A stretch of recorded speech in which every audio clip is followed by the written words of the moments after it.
மன்னர் விஸ்வநாதன் சார் அவர்களுக்கு இசையை தவிர வேற எதுவுமே தெரியாதான். இத கவியரசர் சொல்றாரு. 2 பேரும் ரஷ்யாவுக்கு போனாங்களாம்.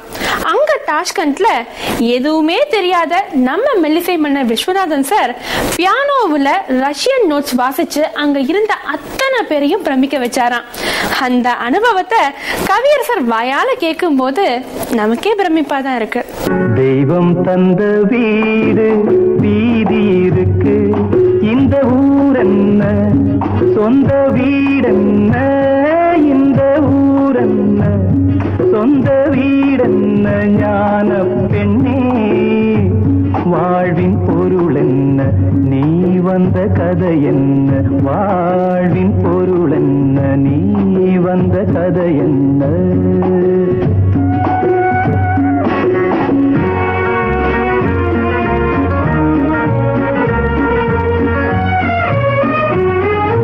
நான் கேட்டு தாய் தந்தை படைத்தாரா,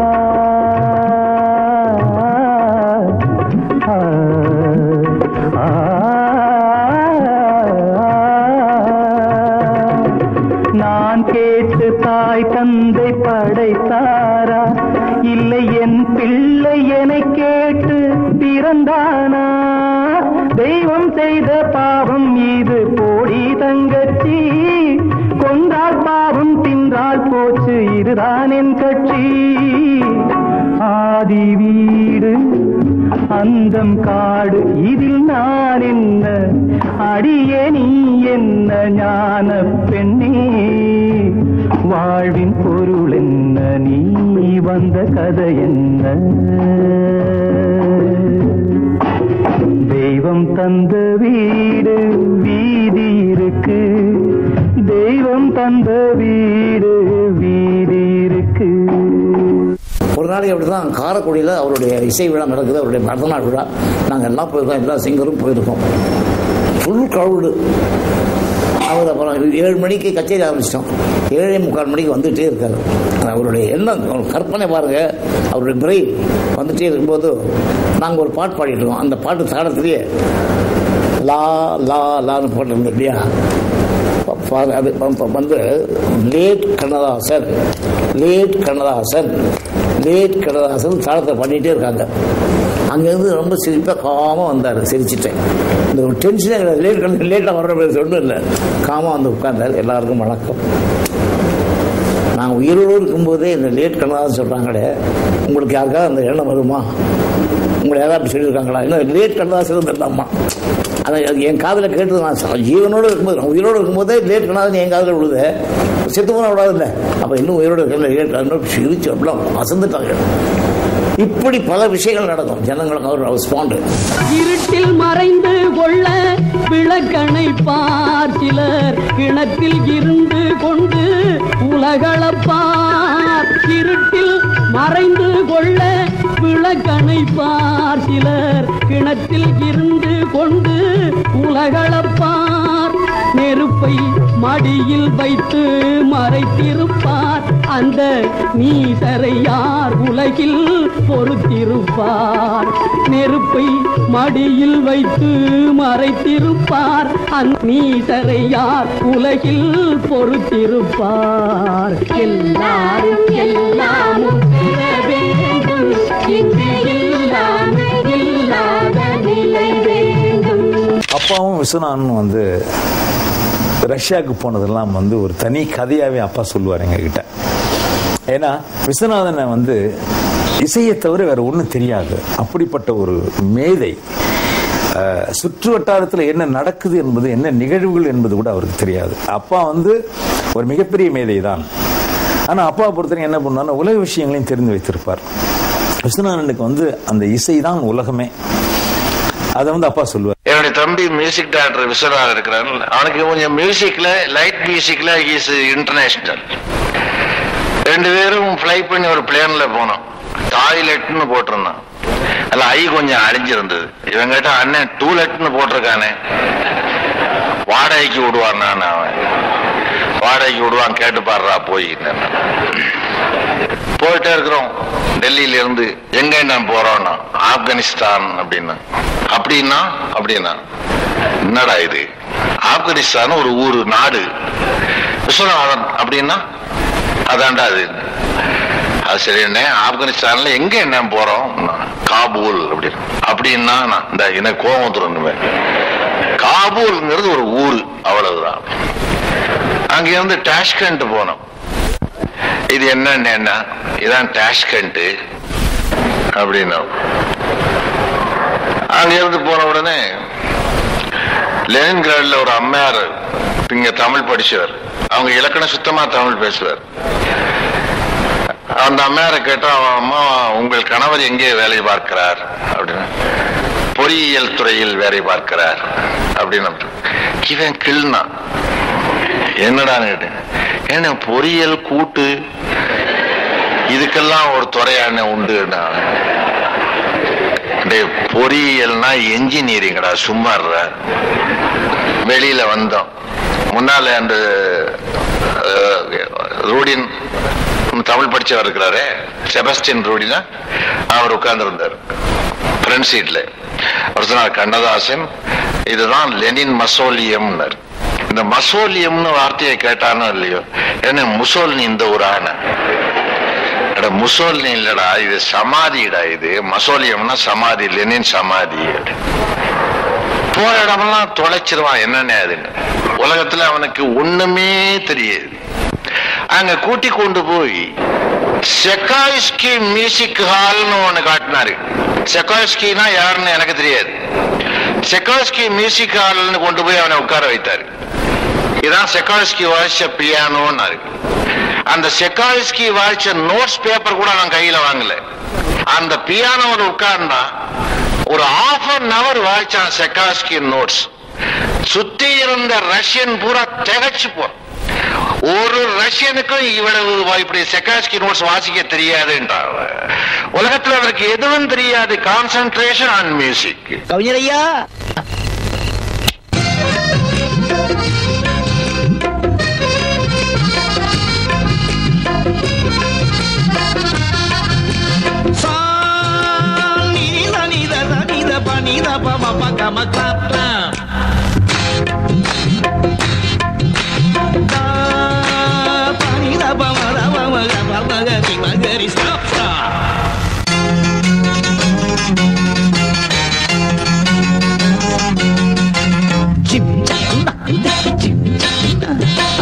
தேடி தவிக்கிது ஒரு பாட்டு,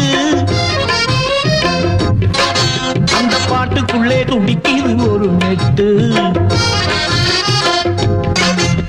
மெட்டு தேடி தவிக்கிது ஒரு பாட்டு, அந்த பாட்டுக்குள்ளே துடிக்கிது ஒரு மெட்டு. அத கண்ணதாசன் கண்டு சொன்னா ரசிக்காதா, இல்ல விஸ்வநாதன் கண்டு சொன்னா ருசிக்காதா, மெஸ் விஸ்வநாதன் கண்டு சொன்னா ருசிக்காதா. அத கண்ணதாசன் கண்டு சொன்னா ரசிக்காதா, மெஸ் விஸ்வநாதன் கண்டு சொன்னா ருசிக்காதா.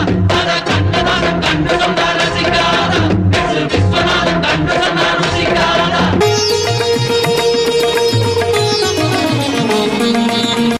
ஹேண்ட்மேட் வழங்கும் திரும்பி பார்க்கிறேன் தொடர்கிறது. அப்பாவும் விஸ்வநாதனும் ரஷ்யாவுக்கு போகும்போது முதலாக அப்பா குடும்பத்தை பிரிந்து அயல் நாட்டுக்கு போகிறார். விஸ்வநாதனும் முதலாக தான் குடும்பத்தை பிரிந்து அயல் நாட்டுக்கு போகிறார். ஆக இவங்க 2 பேருக்குமே குடும்பத்தை பிரியறதுக்கு மனசு வரல. ஏன்னா அது ஒரு எப்படி ஒரு பலதரப்பட்ட கலப்படமான ஒரு உணர்வு தான் நாங்க இருந்ததெல்லாம். காரணம் என்னன்னா, அப்பா ஃபாரின் போறாரு, எங்களுக்கு நிறைய வாங்கிட்டு வருவார். அப்படி ஒரு இது. என்ன ரஷ்யால என்ன கிடைக்குன்னு எங்களுக்கு தெரியாது, இருந்தாலும் ஏதோ வாங்கிட்டு வருவார், ஜாலியா சந்தோஷமா இருக்கிறோம். அம்மாங்களுக்கு எல்லாம் நல்லபடியா போயிட்டு நல்லபடியா சேரணுமே அப்படின்னு அவங்களுக்கு. ஆனால் இப்படி ஒரு கலப்பட உணர்வுல இருக்கிற பொழுது அப்பா கூடவே அப்பா என்ன பண்ணிட்டாங்க, நாங்கள் ஏர்போர்ட் வரைக்கும் தான் போனோம்.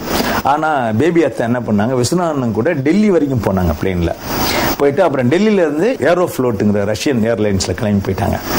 ஸோ ரஷ்யாவில் இவங்க அப்பா சொல்ல ரொம்ப வேடிக்கையா, விஸ்வநாதனுக்கு சூட் எல்லாம் போட தெரியாது. அப்பா என்ன பண்ணுவாராம், பேண்ட் ஷர்ட் எல்லாம் போட்டு அவருக்கு ஷூ எல்லாம் மாட்டி விடுவாராம் அப்பா. அப்ப என்ன பண்ணுவோம், ஷூ மாட்டுறது விஸ்வநாதன் இப்ப சொல்லும் போது கண் கலங்கிறார். அந்த விஷயத்த சொல்லும் போது நான் என்ன பண்ணுவேன், எங்க போனாலும் அந்த வேஷ்டி சட்டை, எந்த ஊருக்கு போனாலும் போயிட்டு இருப்பேன். நான் ரொம்ப தொல்லை கொடுப்பேன். நாங்கள் எங்கள் ஊருக்கு அவரோட நட்பு. அப்போது ரஷ்யாவில் போய் இறங்குற உடனே எனக்கு என் கூட யாராவது வந்திருக்காங்க, எல்லா கண்களும் என்னை பார்த்துட்டே இருக்கும். அவரை பார்க்க மாட்டாங்க, யாரும் அவரை பார்க்க மாட்டாங்க. இவருக்கு ஒரு பொறாமை, என்னடா இவனையே பார்த்துருக்காங்க, என்ன பார்க்க மாட்டாங்க, யாரும் கேட்க மாட்டாங்கன்னு கோவம். அப்புறம் அவர் கண்டுபிடிச்சிட்டாரு, வேட்டி கட்டிட்டு வந்திருக்கான், அதனால இவனே பார்க்குறான்னு சொல்லி, டேய் இந்த வேட்டி சொட்டா நாளைக்கு வேண்டாம் நமக்கு, நான் வேறு பேண்ட் இதெல்லாம் போட்டு, அது ஷூலாம் போட தெரியாது கவிஞராக, ஏன்னா நான் போட்டு விட்றேன்னு சொல்லி இந்த வேட்டி சட்டையெல்லாம் மாட்டி விட்டு ஷூவெல்லாம் கட்டி விட்டு அந்த மாடி படிக்க கீழே வருவோம். ஃபங்க்ஷனுக்கு போயிட்டுருவோம். கீழே வந்தோடனே, கவிஞரையா என்னடா போகணும், ஐயோ நான் உனக்கு சட்டை வாட்சி வந்து பெண்ணெல்லாம் கொடுத்து தப்பாக போச்சு, நீ வேட்டி சட்டை கட்டிகிட்டே வாடா, இன்னும் தடவை என்னால் கட்டி விட முடியாது, இப்படியெல்லாம் சொல்கிறார் தப்பாட்டா. ஆனால் அப்பா என்ன பண்ணுவாரா, இதே மாதிரி அங்கே போகும்போது அவர் கையில் அவருடைய கோட்டை கட்டி கையில் கொடுத்துருவாராம். விஸ்வநாதன் கையில் வச்சிருப்பாராம் அந்த கோட்டை. அப்புறம் எல்லாத்தையும் கொடுத்துருவாராம். அவர் என்ன பண்ணாராம், எல்லாத்தையும் கொடுத்துட்டு கையில் சிகரெட் பெட்டி கொடுத்து, இது நீ வச்சுக்கன்னாராம். விஸ்வநாதன் கோவம் மாட்டாரான். கோட்டு கொடுத்த, இன்னொரு ஓவர் கோட்டு கொடுத்த, எல்லாம் நான் தூக்கிட்டு வரேன், இந்த சிகரெட்டையும் தூக்கி என் கையில் கொடுத்தாருனா இது கூட ஒன்றால் தூக்க முடியாது, எல்லாத்தையும் கீழே போட்டு போயிடுவாராம். பஞ்சமம் பேசும் பார்வையிரண்டும், பஞ்சமம் பேசும் பார்வையிரண்டும், பஞ்சனை போடும் எனக்காக தெய்வதம் என்னும் திருமகள் மேனி கைகளை அணைக்கும் இனிதாக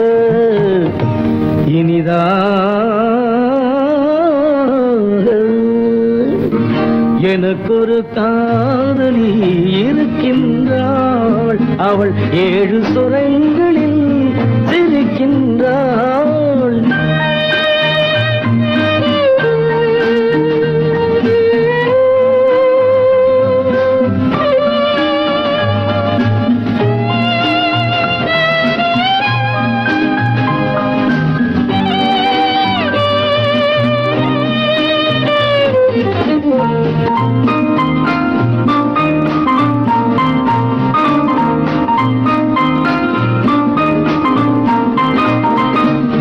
என்னுடன் வாழும் இன்னொரு ஜீவன், என்னுடன் வாழும் இன்னொரு ஜீவன், மெல்லிசையாகும் என்னாலும், வையகம் யாவும் என் புகழ் பேச கைவசமாகும் எதிர்காலம்.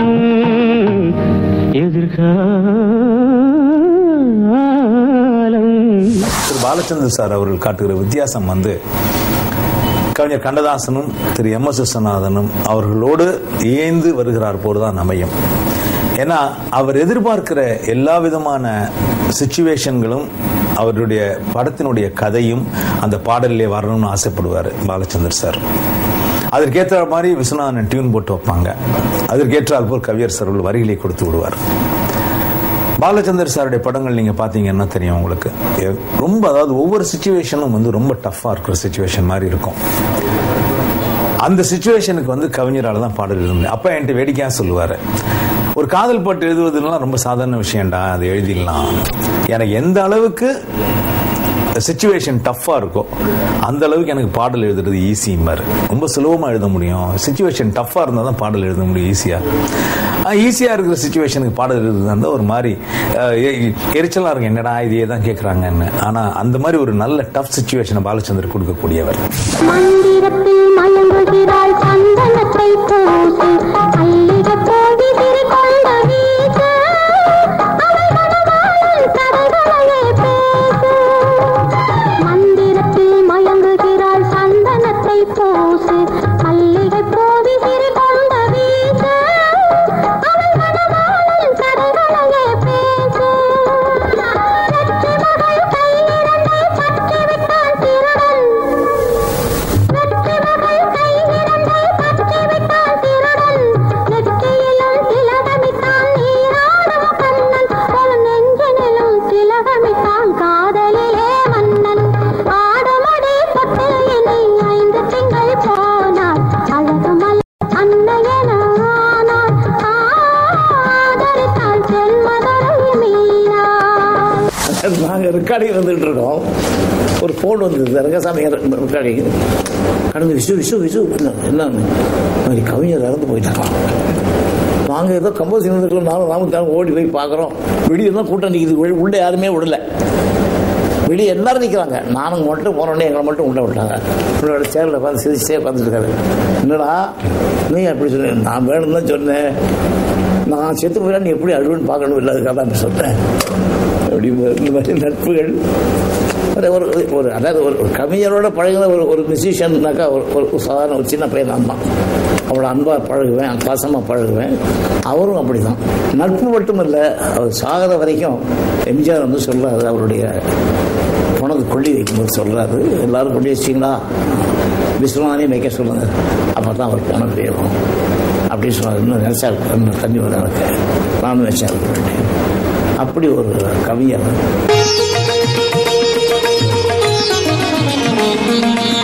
மெடிமிக்ஸ் ஹேண்ட்மேட் வழங்கும் மெடிமிக்ஸ் ஹேண்ட்மேட் வழங்கும் திரும்பி பார்க்கிறேன் தொடர்கிறது. ஒரு நாள் அவருடைய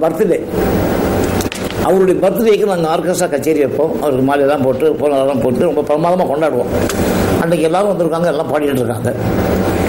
டைரக்டர் சார் வந்தார், பாலச்சந்தர் சார் அவர்கள் வந்து எதிர்பார்க்கவே இல்லை. நாங்கள் கவிஞருக்கு மரியாதைலாம் செய்துட்டு மைக் எடுத்து பேச ஆரம்பித்தார். நாங்கள் 2 பேரும் என்ன நினச்சோம், இவருக்கு வாழ்த்து சொல்ல தான் மைக் எடுத்தாங்க. ஜனங்கிட்ட கேட்குறாரு, ஒரு தயவு செய்து ஒரு கச்சேரி நீங்கள் 6:30 மணிக்கு ஆரம்பிக்கிறீங்க, எனக்காக ஒரு 7:30 மணிக்கு ஆரம்பிங்க அப்படின்னு சைலண்டாக இருக்காங்க. நான் ஏன் சொல்கிறேன்னா, விஸ்வநாதனையும் கண்ணதாசனையும் சேர்ந்து பார்க்க முடியல, ரொம்ப பிஸியாக இருக்காங்க. எனக்கு நாளைக்கு ஷூட்டிங் ஒரு பாட்டு வேணும், நான் சீக்வன்ஸ் இங்கேயே சொல்லி இங்கேயே பாட்டு எழுதி நாளைக்கு நான் ரெக்கார்ட் பண்ணி ஆகணும், எனக்கு கொஞ்சம் பர்மிஷன் பண்ணி அலோவ் பண்ணுங்க, கிளாப் பண்ணுறேன், கம்போஸ் பண்ண நீங்களும் பார்க்கணும்னு சந்தோஷப்படுறேன் பாருங்க. கவிஞர் என்ன முறைக்கிறாரு, என்னடா உன் வேலையாக கேட்குறாரு, எனக்கே தெரியாது கவிஞரே. அங்கே மேடையிலேயே அந்த அவர்கள்ங்கிற படத்துக்கு அந்த சீக்வன்ஸை எனக்கும் கவிஞரையாக்கும் விளக்கமாக சொல்லி அங்கே கம்போஸ் பண்ணோம்.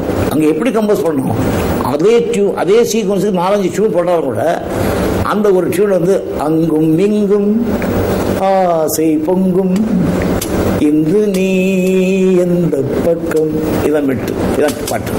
அங்கும் இங்கும் ஆசை உண்டு இன்று நீ எந்த பக்கம், அங்கும் இங்கும் ஆசை உண்டு இன்று நீ எந்த பக்கம், ஞாயிறுடு திங்கள் உடு எந்த நாளுந்த நாடு, ஞாயிறுடு திங்கள் உடு எந்த நாளுந்த நாடு. போட்ட உடனே ஜனங்கள் ரொம்ப பிரமாதமாக கிளாப்லாம் பண்ணாங்க. அடுத்த நாள் காலையில் இருக்காங்க இல்லையா, பால் வந்திருந்தார் கீழே, அவர் தான் பாடுறாரு, ரசிக்கிறார். அவரையும் மேலே கூப்பிட்டு பாட்டெல்லாம் சொல்லி கொடுத்து ஆர்கஸ்ட்ரேஷன் பண்ணி அந்த பாலுவை பாட வச்சு அடுத்த நாள் காலையில் ரெக்கார்ட் பண்ணோம். அடுத்த நாள் ஷூட்டிங் அது. இப்படி வந்த பாட்டு அது. கல்லை கண்டாள் கனியை கண்டாள், கல்லும் இங்கு மெல்ல மெல்ல கனியும் மென்மை கண்டாள்,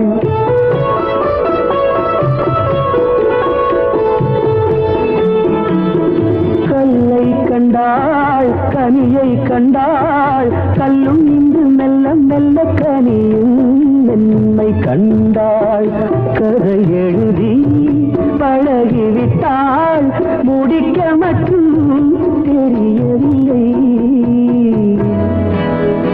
அங்கும் இங்கும் பாதை உண்டு இன்று நீ எந்த பக்கம். இது இன்னொரு கிளைமேக்ஸ் இப்போ தான் வரப்போகுது. இந்த பாட்டு பாப்புலர் ஆச்சு, எல்லாம் இதாகி போச்சு. பேப்பர்லாம் வந்து இந்த மாதிரி ஸ்டேஜில் கம்போஸ் பண்ணாங்க ஒரு பாட்டு, 5 நிமிஷத்தில் வந்த பாட்டு இப்படி இருக்கும். அதுக்கப்புறம் ஒரு ஒரு அந்த படம் ரிலீஸ் ஆனதுக்கப்புறம் ஒரு 2 மாதம் பொறுத்து லயோலா காலேஜில் எனக்கு ஒரு ஃபங்க்ஷன் இருந்தது. நான் தலைமை அங்கே ஸ்டூடெண்ட்ஸ் மத்தியில் அங்கே போய் பேசிகிட்டே இருந்தேன், பாட்டுகள்லாம் பாடிட்டே இருந்தேன். ஒரு 4 பசங்க எந்திரிச்சாங்க துணிச்சலாம். அன்றைக்கி நல்லா ஆக்ட் பண்ணீங்க சார் நீங்கள் அப்படின்னு கலாடப்படாங்க. நம்மளோட என்ன புரியல, என்ன ஆக்ட் பண்ண, நான் நடிக்கிறது தான் இப்போ நடிக்கிறாங்க தான் எந்த உத்தியோகத்துக்கு புதுசாக ஒன்றும் நடிக்கல. இல்லை மேடையில் என்னமோ அவர் ஸ்ரீகம் சொன்னாராம், நீங்கள் என்னமோ கஷ்டப்பட்டு மட்டும் போட்டிங்கம்மா, அவர் உடனே பாட்டு இருந்தீங்கன்னா இதெல்லாம் இந்த நாடகம்லாம் எங்கிட்ட வச்சுக்காதீங்க அப்படின்னா போய் 2 பேர் ஃப்ரெண்ட்ஸு ஸ்டூடெண்ட்ஸு. நான் சொன்னேன், இல்லைப்பா நெசமாகவே எங்கள் மேடெல்லாம் பாட்டு போட்டாங்க, மிட்டு போட்டாங்க, சீக்வன்ஸ் சொன்னாங்க, நாங்கள் பாட்டு எழுதணும், பொய் இல்லை, இது ஆக்டிங் இல்லை, நெசம் அப்படியா அப்படின்னா ஒரு வேலை செய்யுங்க நாங்கள் நம்ப மாட்டோம். ஏன் நம்பலன்னு என்ன நகையெல்லாம் போச்சு இல்லை. இல்லை இல்லை, நாங்கள் பாட்டு வச்சுருக்கோம், இதை நீங்கள் மெட்டு போட முடியுமா அப்படின்னாங்க. நீங்கள் கொடுக்குறது பாட்டாக இருந்தால் மெட்டு போடுறேன், வசனமாக இருந்தால் கஷ்டம் போட முடியாதுங்க. அப்போ எல்லாரும் சொல்லிட்டாங்க பாட்டு பாடுங்கன்ட்டு. ஒரு நாங்கள் பேர் பசங்க பாட்டு எடுத்து வந்தாங்க. அங்கேயே ஹார்மோனியப்பட்டி கொண்டு சொல்லி அங்கேயே மெட்டு போட்டு வாசி காமிச்சாங்க. பொறி சொல்லிட்டாங்க. அந்த அவங்க என்ன பண்ணியிருக்காங்கன்னா, நாங்கள் இன்னும் ஆக்ட் பண்ண நினச்சிருக்காங்க ஸ்டேஜில். அது மாதிரி பாட்டு மெட்டுங்கிற விஷயம், அதாவது யோசனை பண்ணி கஷ்டப்பட்டு போட்டால் கஷ்டப்பட்டு தான் ஜனங்க பாடுவாங்க. அந்த ஸ்மார்ட்டில் சொன்ன உடனே என்ன ஒரு சீக்வன்ஸு, அதாவது ஒரு விஷயம் பாருங்க. டியூன் போடுறது, டியூனுக்கு பின்னாடி பாட்டு எழுதுறது, இதெல்லாம் திரைக்கு பின்னாடி நடக்கிற சமாச்சாரம்.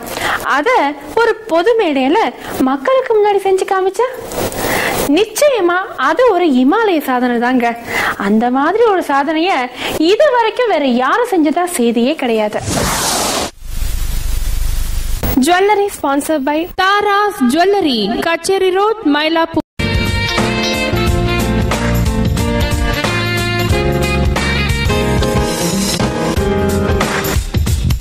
தமிழ் திரை இசை உலகில தன்னுடைய வெங்கல குரலால பிரபலமானவங்க திருமதி KB சுந்தராம்பாள் அவர்கள்.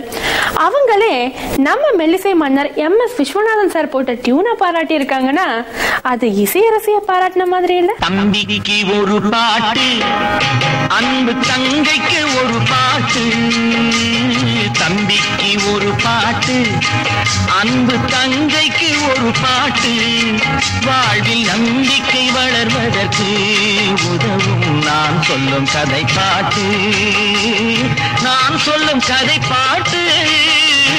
தம்பிக்கு ஒரு பாட்டு, அன்பு தங்கைக்கு ஒரு பாட்டு, வாழ்வில் நம்பிக்கை வளர்வதற்கு உதவும் நான் சொல்லும் கதை பாட்டு.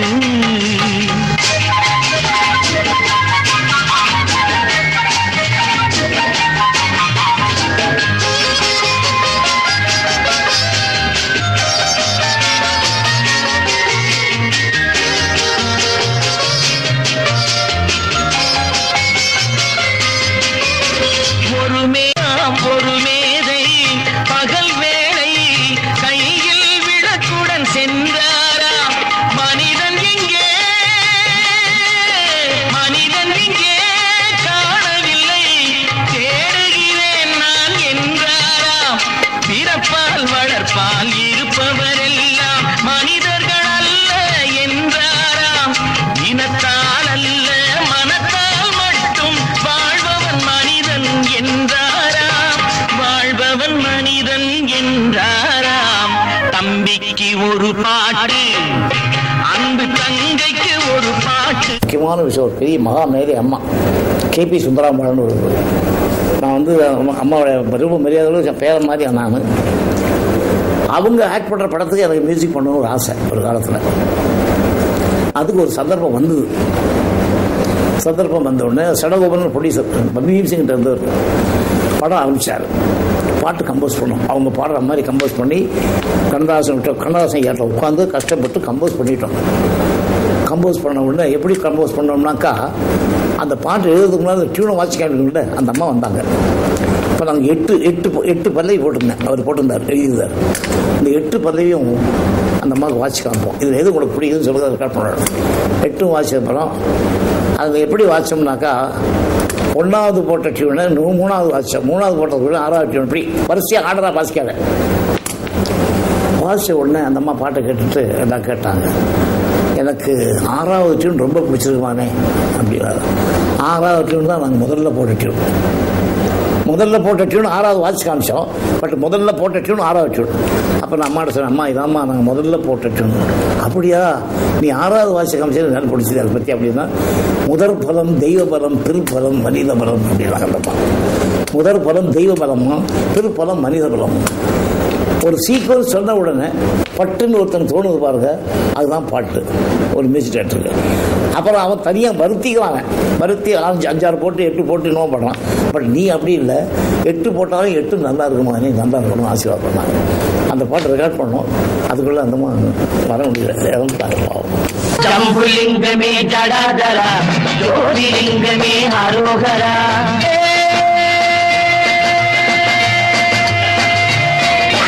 ஜம்புலிங்கமே ஜடாதரா, ஜோதிலிங்கமே அரோகரா. வாயுலிங்கமே அடாபுடா, பஞ்சலிங்கமே மடாபடா. வாயுலிங்கமே சதாசிவா, பஞ்சலிங்கமே மகாதேவா. ஜம்புலிங்கமே ஜடாதரா, ஜோதிலிங்கமே அரோகரா.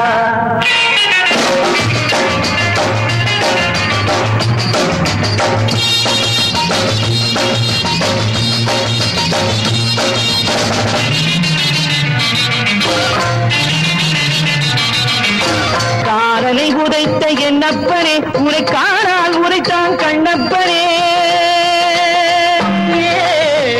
மகாதேவா விஸ்வநாதா.